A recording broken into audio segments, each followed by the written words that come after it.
Periods வரும்போதே நம்ம என்ன அம்மாட்ட கேட்கறதா ஃப்ரெண்ட்ஸ்கிட்ட கேட்கறதா அந்த டவுட் இருக்கும். நமக்கு வந்து எனக்கு கூச்சமா இருக்கும் இல்லையா? யார்கிட்ட கேட்கறது அப்படிங்கிறது ஒரு கூச்சம் இருக்கும். அந்த கூச்சமெல்லாம் விட்டு உங்களுக்கு என்ன ஒரு ப்ராப்ளம் இருந்தாலும் அதை உங்க அம்மா கிட்டையோ உங்களுடைய அக்கா தங்கச்சி உங்களுடைய ஃப்ரெண்ட்ஸ் யாரா இருந்தாலும் சொல்லலாம். ஏன் உங்க கூட பிறந்தவங்க உங்களுடைய அண்ணன் தம்பியா இருக்கலாம், அப்பா அம்மாவா இருக்கலாம், யாரா இருந்தாலும் சொல்லலாம். சரியா? அப்பா கிட்ட எப்படி சொல்றது, அண்ணா கிட்ட எப்படி சொல்றது, அந்த ஒரு இதே வேண்டாம். அதை நீங்க சொன்னீங்க அப்படின்னா அதுக்குண்டான தீர்வு வந்து அப்பவே நமக்கு கிடைக்கும். சரியா?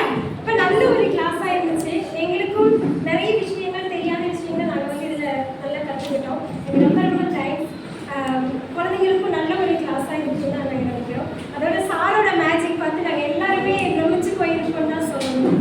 அந்த அளவுக்கு நல்லா இருந்துச்சு. நாங்கள் உங்களை இதுக்கு முன்னாடி நான் டிவியில பார்த்துருக்கேன். ஆனால் வந்தப்பதான் தெரியும், உங்களோட ஆடியோ பார்த்தப்பதான் உங்களுடைய நீங்க தான் அப்படிங்கிறது எல்லாருக்குமே தெரிஞ்சது. ரொம்ப ரொம்ப தேங்க்ஸ்.